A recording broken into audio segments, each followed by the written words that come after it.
This training is a combination of different business lessons I've learned the hard way while growing my channel. Some of these are definitely for people more advanced in their YouTube journey, but it's always worth being aware of these. I hope you find them helpful. Firstly, accounting and taxes. I've spoken a lot about viewing YouTube as a business, but once you start making any serious amount of money from your channel, you should quite literally start a business. Here in the UK, it's called setting up a limited company, and it takes less than 15 minutes to set up. Check what it's called in your country, but essentially you want to have a separate legal entity for your channel, as this has both legal and tax benefits. You'll then set up a separate bank account in the business's name so that all of the income and outgoings related to the channel are not mixed in with your own personal transactions. This will also make it much easier when calculating taxes. Speaking of which, many new younger creators almost completely forget to even factor taxes in. Unfortunately, unless you're in a country with no tax like Dubai, you need to account for taxes and set aside money for that. Here in the UK, corporation tax is currently 25% of your profits. The simple solution here is to get an accountant who should be able to handle everything for you. They'll make sure you know exactly how much you owe, how to file your taxes, and that you're staying compliant. But they should also save you money. A good accountant will make sure you're deducting all the expenses you can, because you're only taxed on profit, and profit is revenue minus expenses. So if you make 100k, but you spent 30k on team members, equipment, software, and other props to make your videos, you're only taxed on that 70k that's left over. This is why reinvesting in your business can be so powerful, as instead of just keeping everything as profit and getting taxed on it, you spend some of that money, meaning you reduce your tax bill, and in turn, hopefully substantially increase your future revenue. But good accountants will make sure you're claiming everything available to you so you're not paying more tax than you need to. I don't recommend using your local accountant though. There's no need to have an accountant you can visit in person when you're running a digital business. What's much more useful is searching online for accountants in your country who specialize in YouTube or influencers and internet businesses. You'll simply book an intro call with them to explain your situation, and you'll know if they're a good fit if they actually understand your industry and have other clients who are also content creators. Also, try and find an accountant who's willing to explain things to you. Whilst you can let them handle the actual work, like calculating your annual tax return, it's important to at least have a basic understanding of what's going on, because this allows you to make more informed decisions. Now, keeping track of all the financial activities within your business is called bookkeeping, and you'll need accounting software to handle this. I use an accounting software called Xero, but there's also cheaper options like QuickBooks, or even free options like FreeAgent, which are just more basic, but can still get the job done if you don't have much budget to invest. Whichever software you use to keep track of your incomings and outgoings, it will keep a log of every single incoming or outgoing in your business. This will then allow you to quickly see a breakdown of things like what percentage of your revenue is coming from your different revenue streams, or what percentage of your costs are going to editors or thumbnail designers, etc. When your channel is small, this might not seem hugely important, but trust me, as things scale and you have multiple different accounts, like different bank accounts and a PayPal and a Wise account, then being able to see exactly where things are at within your business allows you to make better decisions. A lot of people have a defeatist attitude of, oh, I'm bad at maths, it's all too confusing. But trust me, anyone can learn this stuff. It sounds complicated at first, but I guarantee you'll pick it all up quickly. So, whilst I'm not going to go in depth into taxes as it's different in every country, the basic principles are the same. Step 1 is to set up a company, which is a corporation, and realize that the business is a separate entity to you. You just own 100% of this other entity. Step 2 is to set up a bank account for the company and start doing transactions through that account. Likewise, if you're using an online money transfer service such as Wise, which I highly recommend if you're dealing with international payments, set up an account in the business's name to keep it separate from you personally. And then step 3 is to get an accountant to ensure you're paying the right amount of tax, claiming the right expenses, and not paying more than you need to. Get them to explain to you how to use your accounting software to see the info you need. Now let's talk about another very important lesson. One of the simplest but most useful realizations in business is the concept of working in your business versus on your business. Working in your business is literally doing the day-to-day tasks like delivering your product or service and answering emails and questions. It's when you're stuck in execution mode of constantly doing tasks. So in a YouTube context, this is when you're literally writing scripts, editing videos, and so on. However, working on your business is taking more of a zoomed out approach and thinking, what systems could we implement to do this more efficiently in future? Which tasks can be eliminated, automated, or outsourced? Where should we be focusing more resources in order to achieve our goals faster? Obviously, it's easier said than done, but it's so easy to just bounce from task to task and get bogged down in the daily details and thus neglect the bigger picture. Of course, hiring help is a big component to this, because there's a great but scary quote. If your business can't run without you, if you can't safely leave your business for a few weeks, you don't really have a business, you have a job. It's quite depressing that so many of us want to start a business because we want more freedom, yet the business ends up consuming far more hours than a job ever did. The problem is, those day-to-day tasks feel much more urgent than the big picture strategy planning. So since there is never going to be a time where there aren't more tasks to do in your business, you have to schedule time in your calendar where you give yourself permission to work on the business instead of doing tasks in the business. For example, instead of just blindly working as hard as possible, you could take some time to figure out what's the biggest constraint on the business right now and how could that be addressed. It may be tempting to just work even harder and try and do it all yourself, but actually outlining exactly what the job role is and what needs to be done, then hiring someone to do that would be so much better in the long run. Another lesson, managing opportunities and shiny object syndrome. Of course, there's literally always more we could do. The to-do list of a business owner never ends.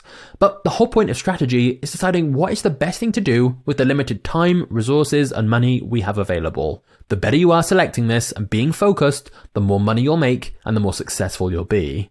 Saying yes to anything new means saying no to our main thing. The main YouTube channel is the engine for everything else. It's the heart of it all. The more time that can be spent on that, the better. As you grow, the opportunities just get bigger, but the grass is always greener on the other side. It's so easy to look at what someone else is doing and go, I need to do that too. But almost always, that's just a distraction from your main thing, and this other opportunity is harder than it first looks. When you turn down an opportunity, remind yourself you're just saying yes to your main opportunity instead. There's so many side quests in the game of YouTube, but most are distractions. Even Mr. Beast is going all in on Feastables only. He could be doing so many different businesses and so many different things, but he's just laser focused on his channel and this one other business now. And I've repeated this concept multiple times throughout the course because I think it's one of the most important things for creators. Success comes from doing a small number of things very well for an extended period of time, not just adding more things. So when you're considering decisions, it's useful to list out all the things you could do and then consider, number 1, how difficult it is to implement and how long it would take. Number 2, how much money you could potentially make from it. And number 3, the chance it works. When you do this with the different opportunities you have, it will make you realize that often the simple things, like just getting more sponsors, writing more scripts, hiring another editor so you can make more videos, those simple things are actually fairly easy to do, can make lots of money, and have the highest chance of working. But as entrepreneurs, we get restless. We want to do something totally new. And yet, success typically comes from just being willing to keep doing the same thing.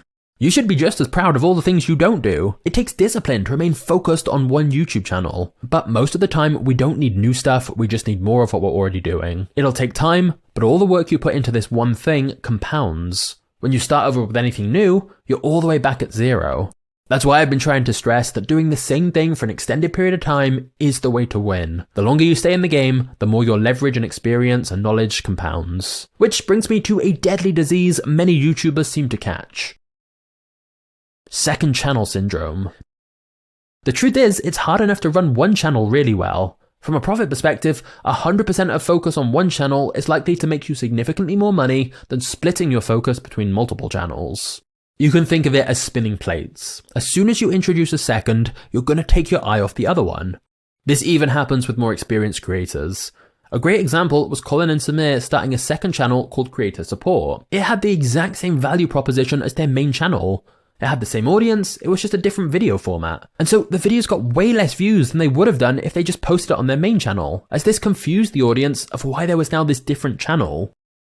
For me personally, Magnates Media is doing very well right now, and so the thought has crossed my mind to make a new channel. But I know if I put that same effort I'd need to put into a new channel into Magnates Media, the ROI is so much higher. Because Magnates Media already has this momentum, why not focus more on what's already working? Now let's talk about how you can mitigate risks as a creator. Number 1, fact check your scriptwriters. Make sure they don't state something as a fact unless it really is a fact. The wording matters here.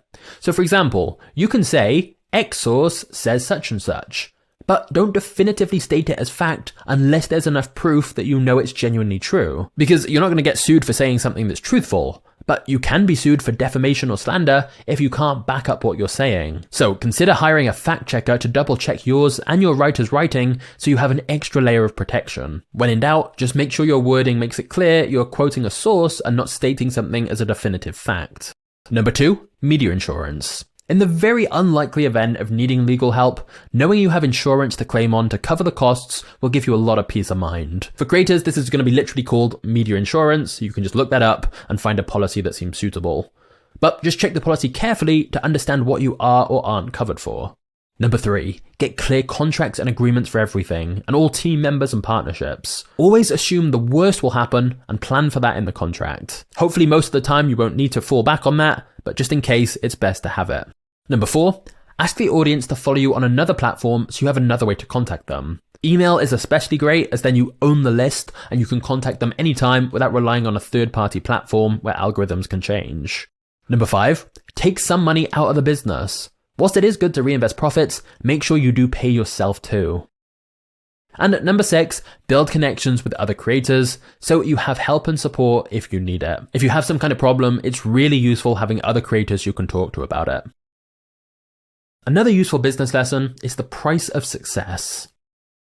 As you become more successful, people will try to charge you higher rates, and team members will all want raises. They know you have more money available. Now, I'm not saying you shouldn't give them increases if they've been loyal and things are going well, as you want to keep them on side and happy. It's good to reward your team.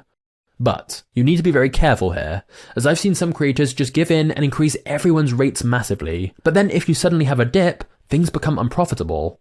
Just because things are really going well at one point doesn't mean there won't be periods where things drop a little, or revenue isn't as high. This is why it's good to give team members a clear vision of what you're building and how there is progression opportunity for them.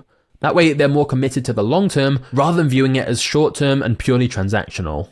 You could also set review points to review their rate and explain to them the importance of increasing things in a sustainable way rather than just immediately bumping their price up just because the channel had a few videos go viral. This is why it's important to have a good idea of current market rates so you know if you're overpaying, as you have a benchmark of what other creators are paying or what other editors and designers are charging for a similar quality level.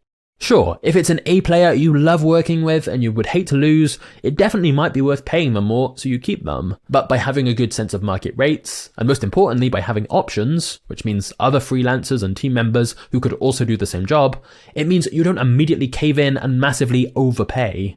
For example, when I just had one editor, they had a lot of leverage, as if they stopped working, no editing was happening.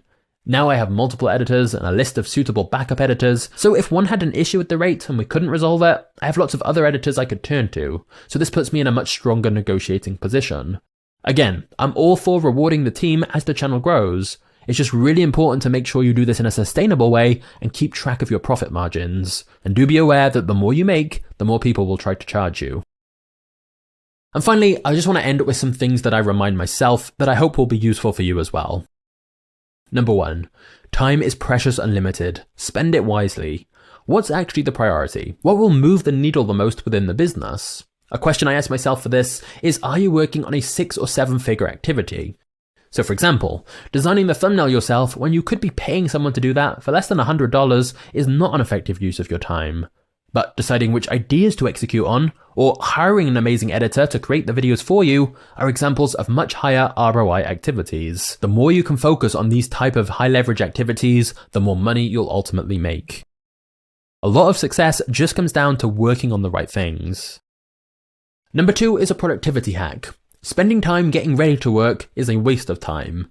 You don't need perfect conditions, starting is the perfect condition. Just dive into the work and it'll get easier. I use the method we talked about earlier, which is the 5 and 5 rule, where you just count down from 5 and then start work. You have to confront the work. Anyone can spend all day at a screen, but how much of that is actually completing the real work that moves you forward? Whenever you're struggling, remember why you're doing this. Focus on the end goal. So for example, it might be being on the beach, feeling financially free, treating your family, never having to work again, doing whatever you want to do with whoever you want, whenever you want. Thinking about those sort of things and what you're actually working towards is one of the biggest productivity hacks of all. The other most valuable productivity hack I use is just to break the task down into smaller, easier chunks and just commit to getting started on the very first small piece. Because once you start, you'll normally do more. And I know we covered productivity earlier in the course, but the reason I'm repeating this now is it's so easy to forget all this stuff. But even as your channel grows and things become more successful, you still need to be applying these kind of techniques to stay focused. Lesson number 3, I remind myself, is to continually ask, what's the bottleneck or constraint on why we're not growing more? So a great question to ask is, how could you achieve your 2-year goal in 2 months? This question forces you to completely rethink your approach. For example, realizing the need to hire more people, or work on different tasks, or structure things differently. Basically, working smarter rather than just working harder. You do still need to work hard, but success is more about working on the right things. Lesson 4, simplify. I feel so much happier when I have a clear focus on what I need to do, and it's all organized clearly. A lot of stress and anxiety comes from just feeling overwhelmed, like there's too much to do. So identifying what you believe is the best thing to focus on, and then just going all in on that is incredibly powerful. When you're overwhelmed, often the answer is doing less, not doing more. Number 5, I like to think of money as buying years of freedom. If you can live on, let's say, 30k per year, which if you pay off your house and live somewhere lower cost is extremely doable. But that would mean that making 300k buys you 10 years of not having to work. I'm not saying you wouldn't do any work, but I can't tell you how freeing it is to know you don't have to, and you can genuinely work on whatever you want. This is why becoming wealthy is not just about what you earn, it's what you save. There are people making 6 figures, but spending 6 figures, so they're not financially secure. They're essentially just living paycheck to paycheck still. To be truly wealthy, you need to get a good grip on your spending habits and how much of your money you actually save and keep. And finally, number 6. Remember, there are lots of different strategies to succeed on YouTube. And it also depends what your version of success even looks like. You could make 6 figures by promoting your software on a niche channel under 100k subscribers. There genuinely are many different paths to succeed with YouTube. And this is why when one person tells you to do X and then another says Y, neither is objectively wrong, but your job is to determine which is better for you and your circumstances. The problem is most people don't really know what their aim is, and so they'll wildly bounce between different strategies and thus go nowhere. Remember, good strategy is just using your limited available time, energy and money you have in a way that gets you the outcome you want fastest. That's why I really do think just following this course and these lessons is the best way forward rather than bouncing between lots of different strategies. If you can just stay laser focused on the path and stick to these principles, I'm very confident you'll get the success you want.